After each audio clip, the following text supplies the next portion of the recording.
Hello friends, I am Dr. S.N. Pandya. I am working as Associate Professor in LD College of Engineering.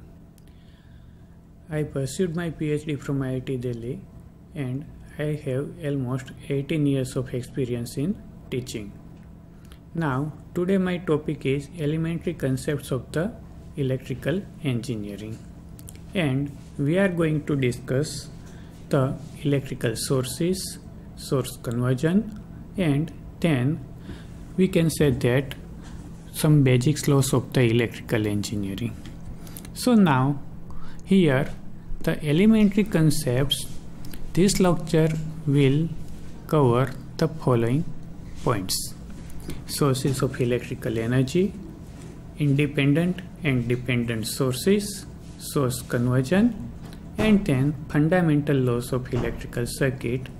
Particularly in this lecture, we are going to cover the Ohm's law, Kirchhoff's law, that are for the DC circuit. Definitely we can extend our discussion for the AC circuit also, but in this lecture we are going to constrain our discussion only for the DC circuit. Now, as we already know that in case of the electrical energy, particularly when we are talking about the conventional energy, we are obtaining the supply through the sources that are known as the electrical energy sources. We are having the two types of energy sources, one that is known as the voltage source and second one that is known as the current source.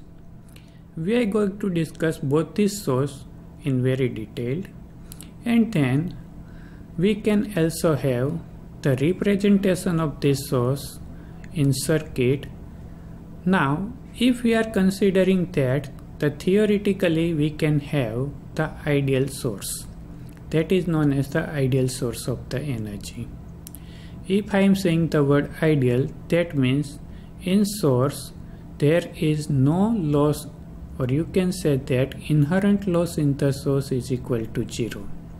However, as you already know that in practical life, this kind of ideal condition is very rare, or it is very, you can say that, next to the impossible.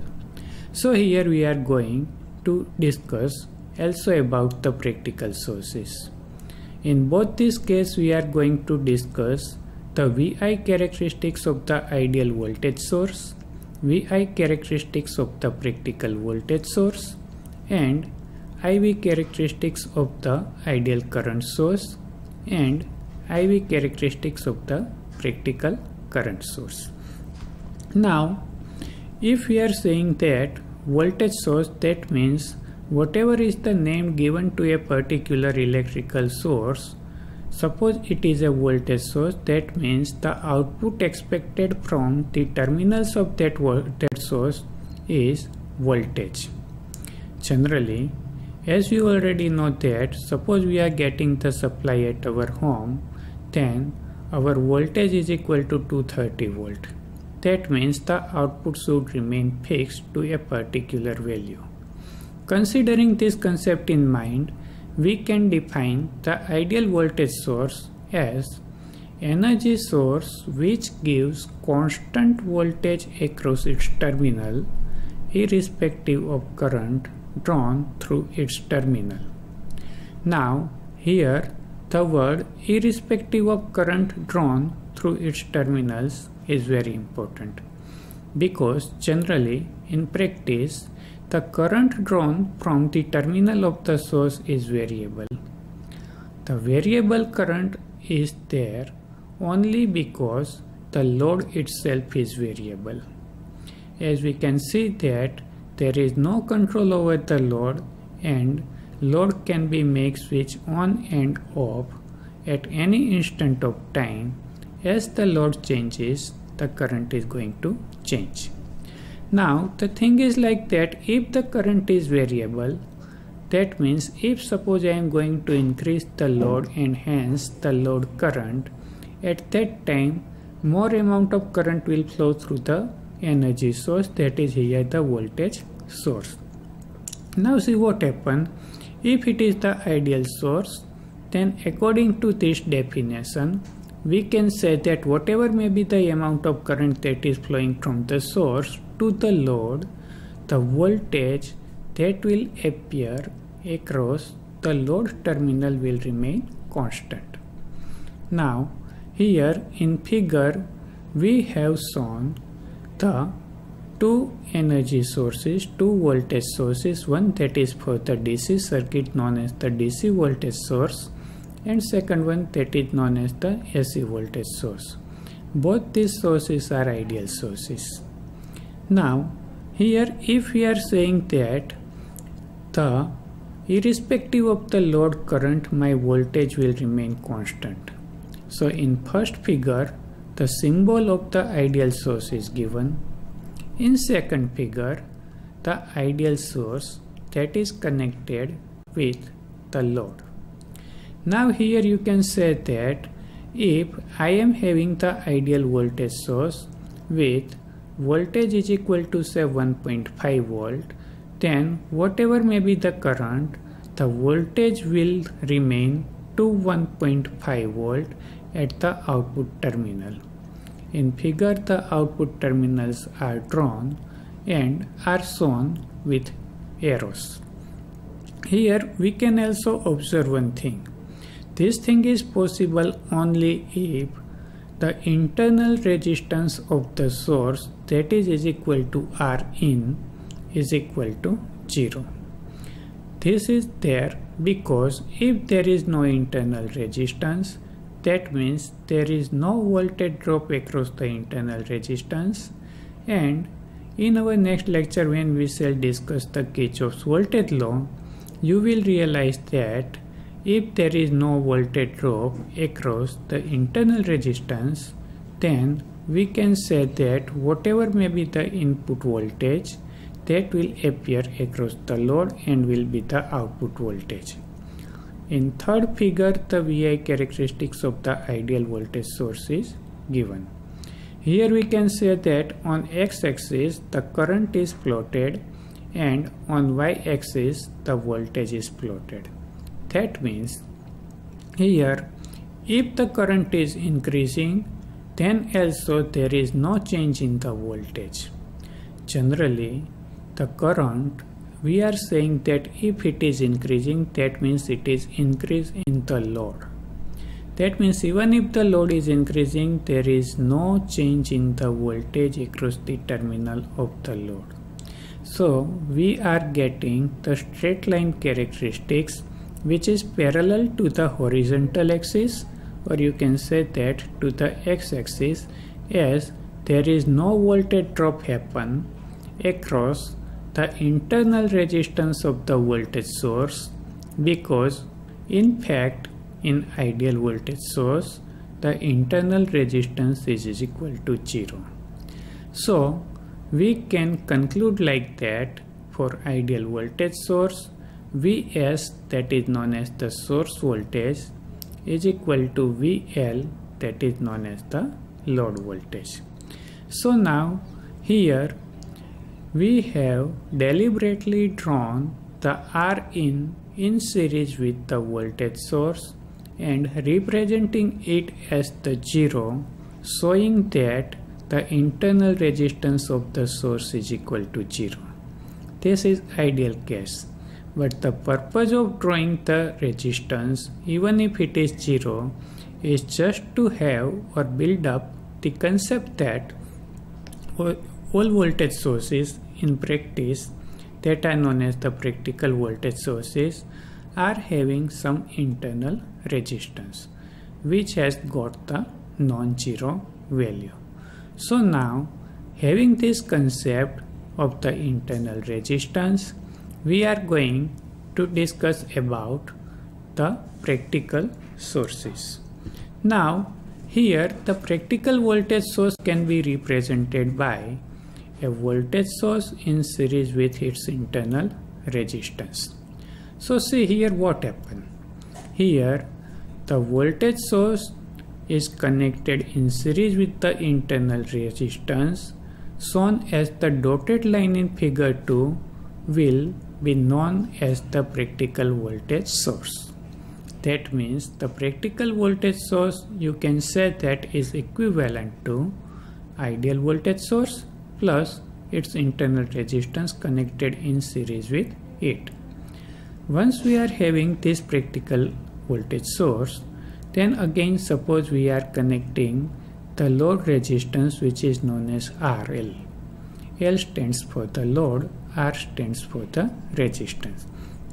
Now what happens?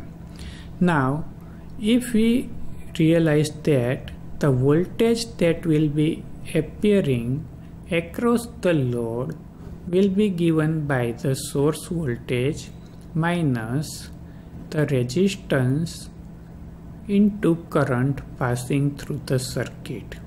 That is the Kirchhoff's voltage law that we are also going to discuss in our next lecture.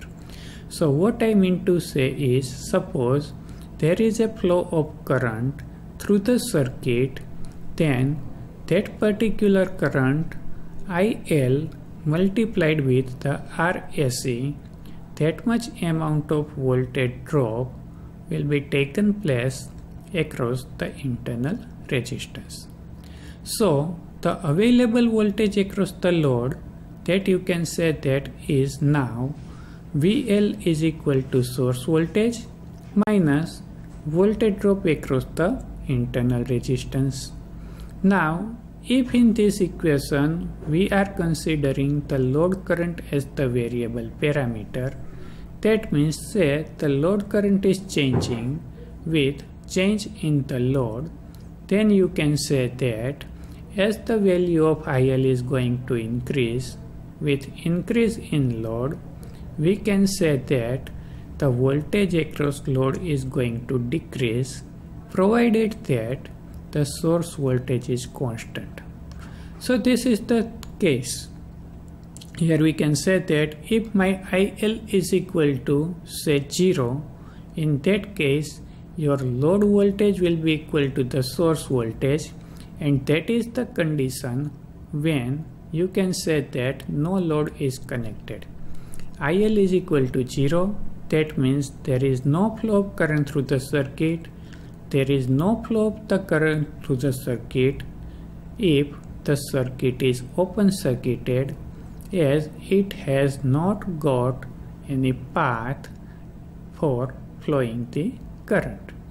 So if you just observe the VI characteristics of the practical voltage source as shown in the figure 3, you can see that at current is equal to 0, your VL is equal to Vs, because the RAC into IL, that is equal to RSA into 0 is equal to 0, and hence the VL is equal to Vs.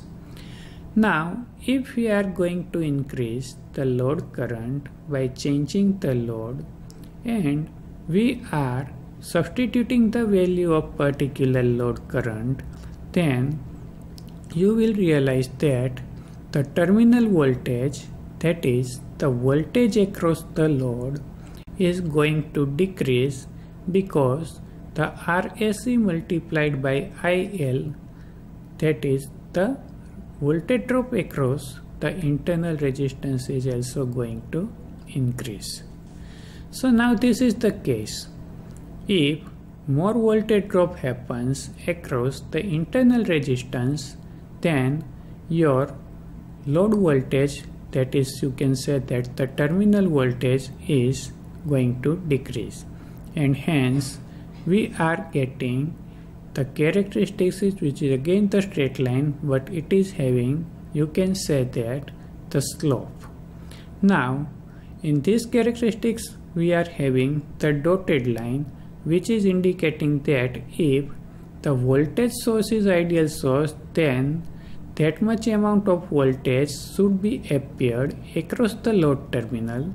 But now if we are having the practical source having some particular value of internal resistance, then you can say that here the characteristics is a drooping characteristics in nature.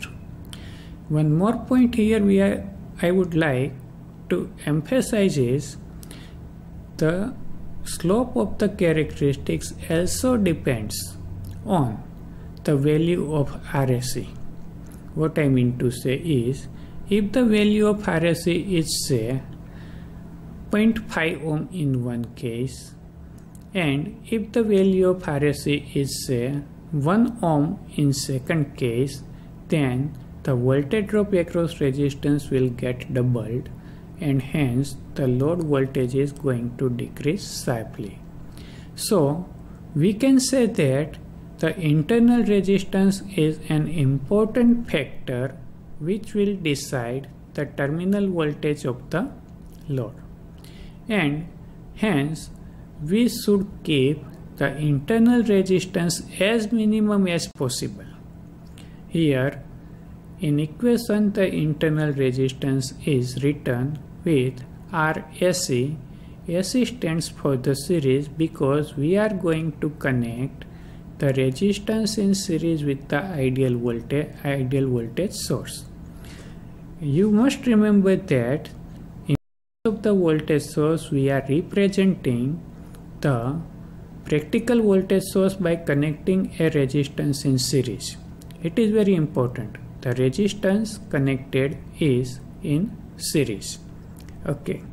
So now ideally the RSE should be equal to the 0, but as it is not practically possible, we can say that the RSE has some minimum value, as minimum as possible. Now here again we are having the further classification that the time variant source and time invariant voltage source. The time invariant voltage source means the voltage source in which the voltage output is not varied with time is known as the time invariant source. So you can say that the voltage output remains constant. Generally in case of the DC circuit, you can say that the voltage is not changing with the time. If the voltage source is the time invariant voltage source, at that time it will be represented by the capital letter. For example, capital V, or in some literature you will find that is the capital E. So now see here what happened. Here you can say that in case of the time variant voltage source, the source in which the voltages are varying with the time is known as the time variant voltage source. Generally the AC voltage source is the time variant voltage source, because if we plot the AC voltage, then you already know that it is sinusoidal in nature, and as it is sinusoidal in nature, at each instant of time you can say that the magnitude of the voltage is varying, and hence we can say that it is the time variant source. To represent the time variant source, we are writing the small letters, that is small v in bracket t or small e in bracket t. You will learn in the AC circuit that small quantity represents the instantaneous value. So if I am writing the small v, that is the instantaneous value, and here we can say that in case of the time invariant we are using the capital letter. So that is also important thing that you must remember. Now as the output of the voltage source we know that is the voltage, similarly we are also having the source which is known as the current source. Now in current source again we are going to discuss the two varieties, or you can say that it is the ideal current source and ideal voltage source. Now the energy source which gives constant current at its terminal irrespective of the voltage appearing across its terminal is known as the ideal current source. So now similar like the voltage source we are having the current source. Now yes, in case of the voltage source we were examining the value of output voltage or terminal voltage with variation in current, that is the load current. And that's why for the voltage source you can say that we were drawing the characteristics that is known as the VI characteristics. In case of the current source, we are going to check or observe the characteristics, that is the variation in the output current of the source with reference to the terminal voltage. That means if say the terminal voltage is going to vary, then what is the effect of that variation in terminal voltage on the output current, that we are going to discuss. Now again here you can say that if it is the ideal source, then in case of the ideal source, ideal current source, the current will remain constant irrespective of change in the terminal voltage. This is happened because it is ideal source, and as in case of the voltage source we realize that the voltage source is ideal if we are having the internal resistance which is equal to 0. Now here one other important concept is that if we are connecting the internal resistance of voltage source in series with it, then in case of the current source, if we are going to discuss the practical current source, we shall connect the internal resistance of the current source in parallel with it. That is the basic difference between the voltage source and current source. Later on, we shall also discuss if the voltage source is given, then how to convert it into the current source, and if the current source is given, then how to convert it into the voltage source. That also we are going to discuss. In this figure, the symbol of the ideal current source is given and its IV characteristics is given. As discussed, the current remains constant throughout against the change in the voltage. So here we are plotting the current on the y-axis and voltage on the x-axis. That is the main thing that we have to realize. Here you can say that if I am having the IO, which I am saying that it is the source current, then IL, that is the load current, then the source current will be equal to the load current because there is no internal resistance for the ideal current source. Now here we are going to consider the practical current source.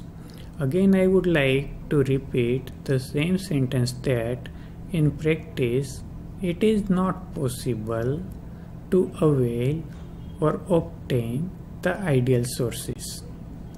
So in practice all the components are having some resistances, and hence whatever the electrical energy source that we are going to discuss will have some internal resistances. As in case of the ideal voltage source, we represented the internal resistance by connecting an ideal voltage source in series with the resistance will give you the practical voltage source. In practical voltage source, we are connecting the internal resistance in series with the ideal voltage source. Now, in case of the practical current source as discussed, here the internal resistance is connected in parallel with the ideal current source. So now here whatever is the dotted line shown in the figure number 2 will represent the practical current source. So the two terminals of the practical current sources are connected with the load resistance RL. One important observation about the practical current source is that here the internal resistance comes in parallel with the load resistance. In case of the practical voltage source, the internal resistance was in parallel, was in series with the load resistance. In current source it is in parallel with the load resistance. In voltage source it is in series with the load resistance. Now in next lecture when we shall discuss the Kirchhoff's law, at that time according to Kirchhoff's current law we can say that the source current Is, that is equal to load current IL plus the current flowing through the resistance, that is the internal resistance, which is connected in parallel with the ideal source. So which is, you can say that, connected in shunt with the ideal source.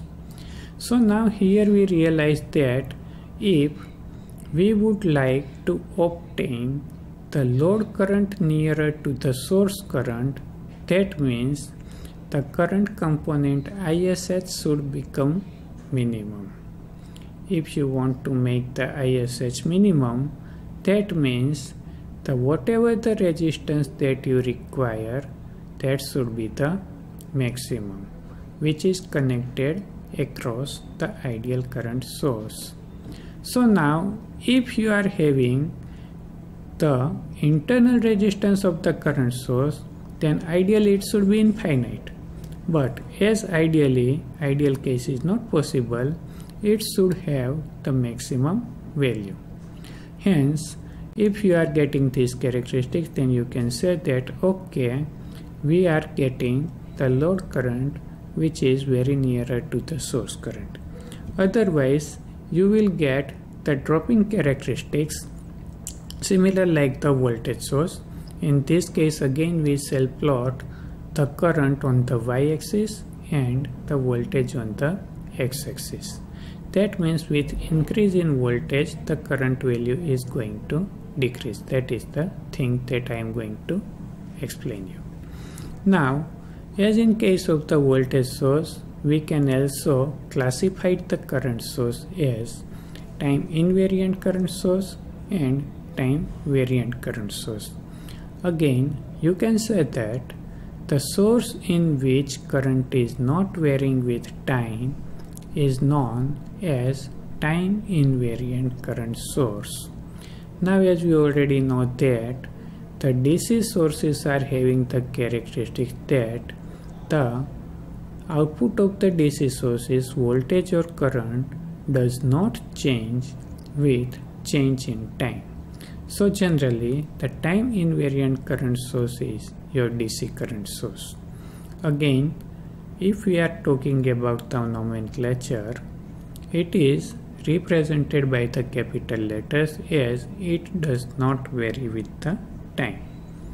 Now, in case of the time variant voltage source, the source in which current is varying with time is known as the time variant current source. Again here you can say that the AC current source is known as the time variant current source. So now, till now we discuss the electrical energy sources. Now you can say that whatever the electrical energy sources we discuss are known as the constant energy sources. It is known as the constant energy source because the terminal voltage is almost constant. Terminal voltage or terminal current flowing out of terminal is constant, or voltage appears across the terminal is constant. That's why we can say that it is the constant voltage sources. Further, I would like to say that the output voltage or output current does not depend on any circuit parameter in this case. However, there are several sources in which we can say that the voltage or current depends on certain parameter of the circuit. Then these sources are known as the dependent sources. So whatever the sources till now we discussed were the constant sources. Now we are going to discuss the dependent sources. Dependent sources are those whose source depends on voltage or current in the circuit. Now see, here if I am saying that my voltage source, in my voltage source, the output voltage depends on some parameter, some electrical parameter of the circuit. What electrical parameter on which my voltage source or current source depends, output voltage or current, output current depends, will be voltage or current in the some other branch of the circuit. Now we can classify the dependent sources in 4 different heads. The first one is the voltage dependent voltage source. Second one is current dependent voltage source. Third one is current dependent current source. And fourth one is voltage dependent current source. Now here in some literature you can find the name like that: the voltage controlled voltage source, current controlled voltage source, current dependent current source, and voltage dependent current source.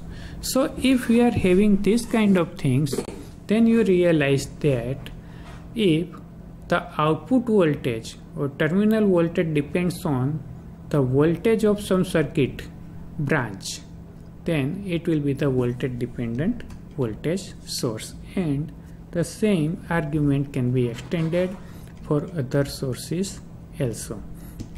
Now in nomenclature you realize that whenever we are giving or representing the ideal voltage source or practical voltage source, or you can say that the constant voltage source or constant current source, at that time we are representing the constant sources by the round small circle, and if we are showing the polarity, that means it becomes the voltage source.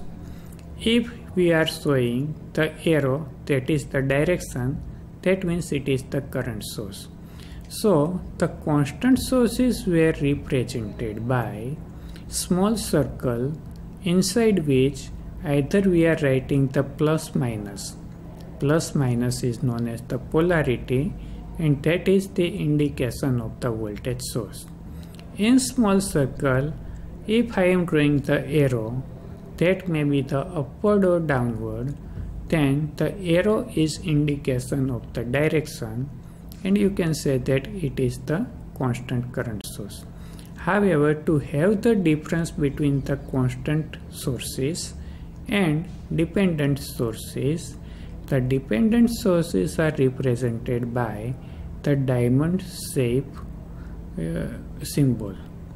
Here the dependent sources are represented. Now in figure A and figure B, the polarities are shown. That means the plus and minus sign are given. It represents that the output of this particular source is the voltage. In figure C and D, the arrows are given. That means the direction of current is given. It means that C and D will be the current sources. Now as figure A, B, C and D, in all these figures, it is represented by the diamond shape. It is obvious that these sources are dependent sources, or you can say that these sources are the controlled sources. Now here we are having, as we classified, again the 4 different heads. In figure A, the KV1 is written. That means as the plus and minus is given, it is the voltage source. Diamond shape is drawn. That means it is dependent voltage source. And here the KV1 is written. That means the voltage, terminal voltage of the source depends on some value of current, which is known as some value of voltage, which is known as the V1. So the terminal voltage is function of the voltage V1, and as it depends on the V1, it is known as the voltage dependent voltage source. Similarly, in second figure, it is the dependent voltage source that we can have idea just by observing the shape. It is diamond shape, so it is dependent source. It has got polarity, so it is voltage source. But here it is written that Ki1, that means the terminal voltage of the source depends on current I1, or you can say that the terminal voltage of the source is a function of current I1. That's why it is known as the current dependent voltage source. Similarly, in third figure, the symbol drawn is the diamond shape, that means it is dependent source. In diamond shape, arrow is drawn, arrow is showing the direction of current. That's why it is the current source, it is dependent source, it is current source, it is the dependent current source. Now, here the K1 is written, that means we can say that here the current flowing through the source depends on some voltage V1, that is some circuit parameter voltage. So you can say that current is the function of voltage, and hence we realize that it is voltage dependent current source.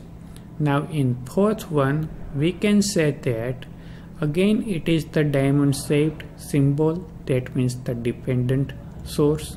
Again the direction, that means the arrow is given, that means it is current source, so it is the dependent current source. But now on which parameter of the circuit it depends?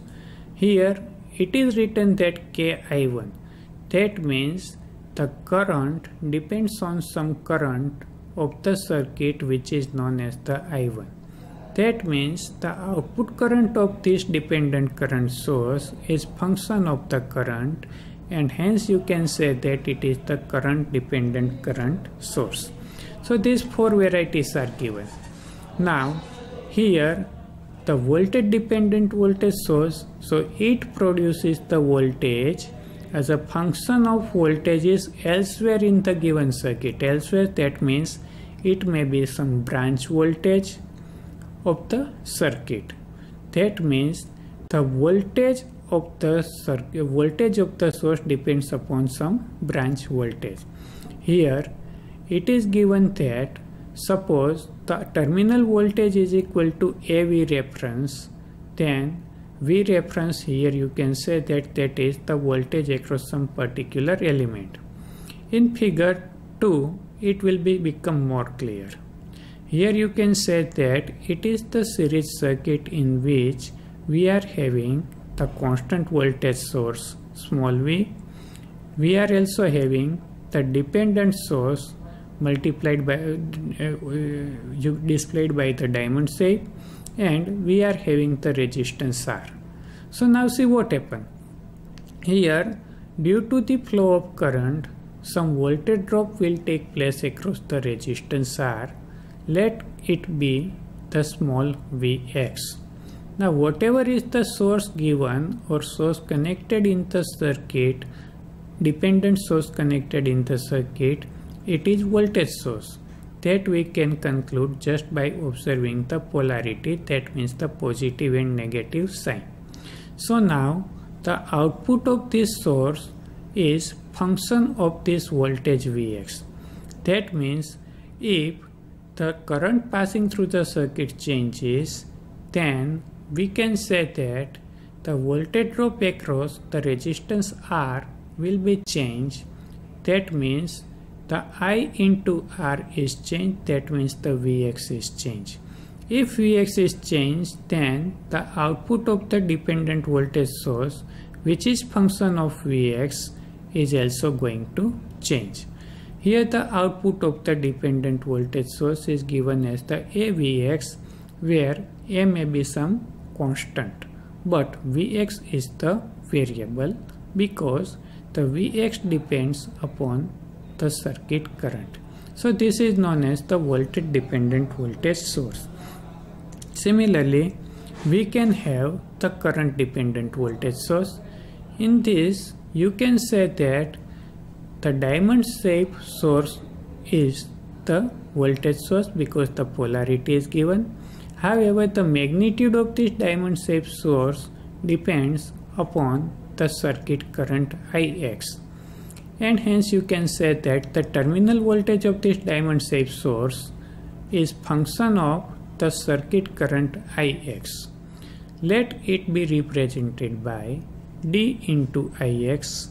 Again, you can say that the D is the constant, but as Ix is variable, because Ix may depend upon certain circuit's parameter, if Ix changes, the output of this dependent voltage source will again get changed. So this source is known as the current dependent voltage source. Similarly, we are having the current dependent current source. So in this case, we are going to discuss one more little bit complicated circuit. Now, let the current of the circuit is given by say Ix. That means the current flowing out of the 12 volt source is now say represented by Ix. Then here one diamond shape dependent source is given. That diamond shape dependent source is dependent current source because here the arrow is given that shows the direction of the current. So whatever may be the value of the current Ix, accordingly here the output of the diamond shaped source given, that is the dependent current source, will change. Here you can say that the output of the current source or output current of the dependent current source is function of current Ix. Here it is given as the 0.7 Ix. Here deliberately, instead of using some constant ABCD, I have written the figure 0.7 to indicate that whatever is the A, B, C, O, D, Ix I am writing, it is nothing but it is having some constant value, but the source current, output of the current, will be varied because the current Ix is also going to vary. So now here the output current depends upon the Ix, and that's why you can say that it is the current dependent current source. And finally you can say that the voltage dependent current source. Now in this circuit you can see that across the resistance R1 there is voltage drop V1, that is shown in a figure.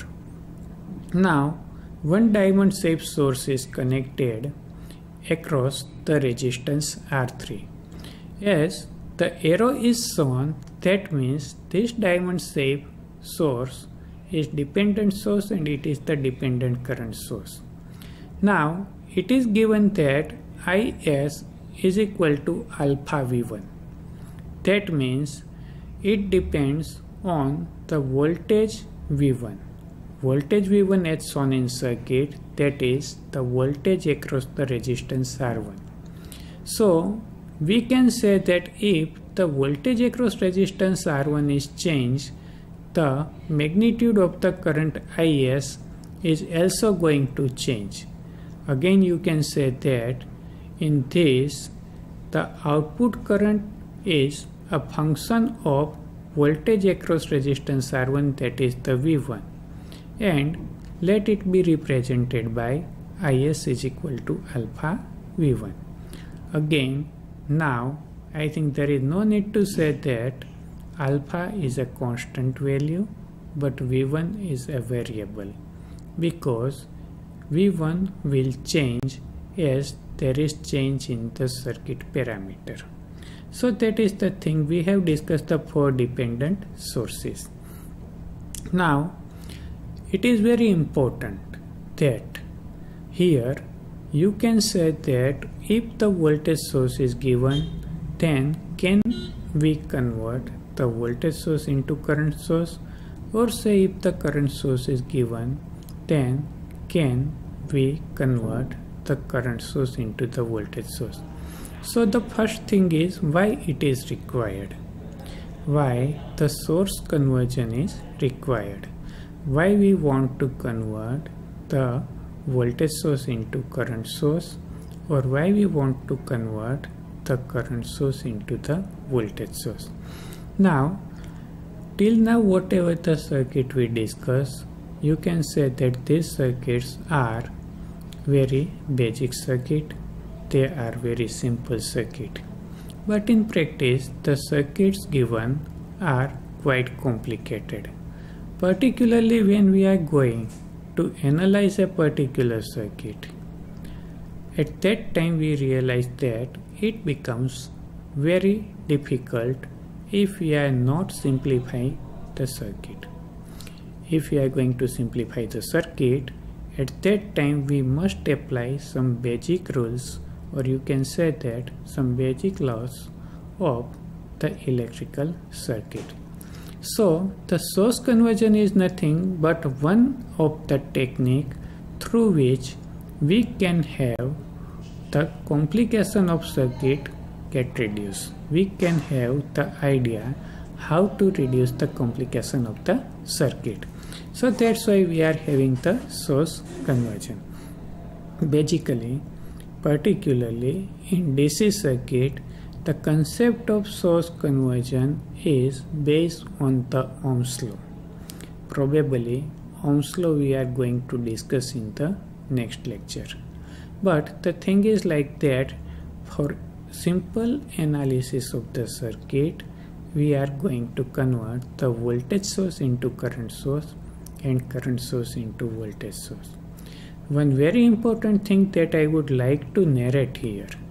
The thing is like that, in semester 3, you will have the subject which is known as circuit and network. The base of this circuit is AAA that we are going to learn in the semester number 1. So in circuit and network you will have few complicated problems. For solving this problem you require the basic knowledge which we are going to learn in this subject. So now here you realize that the two different sources are given, as you can now recognize the first source given, that is the voltage source. It is the practical voltage source, because in voltage source internal resistance R is represented, that is connected in series with the voltage V. The second source given, that is known as the current source, and in this case the internal resistance R is given, which is connected in parallel with it. So now here you can say that it is possible to convert voltage into current, or say the current into voltage source. So now in this slide you can say that suppose I want to convert the voltage source into current source. So what should be done? So now here first of all, whatever the source is given, suppose the voltage source is given, then we have to short circuit the terminal A and B. So now here you realize that in this slide the terminal A and B is given for the left figure. So if I short circuit the terminal number A and B, then I am able to find the current passing through the circuit. Now, as according to the Ohm's law that we are going to discuss in probably next lecture, according to Ohm's law, the current I is equal to V upon R. So you will have the current I. So now as written in this circuit, I is equal to V upon R, and hence we are getting the value of the current. Then we are getting the value of I. Then measure the resistance at the terminal with load removed and source EMFs replaced by their internal resistance. As here we have not connected the load, we are replacing the voltage source by short circuiting it, keeping its internal resistance R in circuit, you will observe that the resistance across the terminal A and B will be R. So the equivalent current source will be displayed by the current I having the magnitude is equal to V upon R in parallel with the resistance R. So that is nothing but the simply Ohm's law. Similarly, we can have the conversion of the current source into the voltage source. So in this case, you can say that one current source having the 2 ampere value is given. Its internal resistance is equal to say 20 ohm. So again, in previous case we considered the Ohm's law equation I is equal to V upon R. In this case, we are having from the same equation we can say that the V is equal to I into R. So V is equal to I, which is equal to 2 ampere multiplied by 20 ohm is equal to 40 volt. So now again, if you remove the current source can be removed by open circuiting it. Voltage source can be removed by short circuiting it.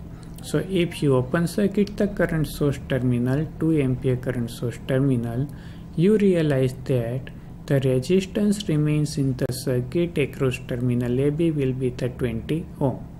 So V is equal to I into R, that is equal to 40 volt, and here the internal resistance will be the 20 ohm. So the current source having 2 ampere and 20 ohm internal resistance value can now be converted into 40 volt voltage source having the internal resistance is equal to 20 ohm. So here one more complicated circuit is given. Using the source conversion we are going to solve this circuit. So this kind of problems are necessary. I am not going to explain this circuit, but I simply show this circuit to realize the power of the source conversion. If you just observe or glance over through this circuit, then you realize that the upper circuit and the lower circuit at the right hand side both are equivalent. So you can say that just by converting the voltage source into current source into voltage source, we can have the simple solution of the circuit. We are simplifying the circuit and finally we are getting the result with simplified circuit. One very important thing that I would like to narrate here is, if we are connecting the voltage sources in series, then the equivalent voltage source will be considered as its algebraic sum. That is, if V1 and V2 are in series, then we are having the V is equal to V1 plus V2. Similarly, if we are connecting two current sources in parallel, then you can say that we are having the summation of the algebraic summation of the current. So if I1 and I2 are in parallel, you can say that the equivalent current IEQ will be equal to the I1 plus I2. This circuit simply I displayed here to show the power of the source conversion. Definitely we can solve more complicated problems of the source conversion, and here we are going to conclude our discussion about the source conversion topic. In next lecture we shall discuss the basic laws of electrical engineering. The basic laws of the electrical engineering that we are going to discuss, that is the Ohm's law and the Kirchhoff's law. So I am thankful to you all for having the patience to listen this lecture, and I expect that you will have certain basic concepts, certain ideas after listening this lecture. Thank you very much.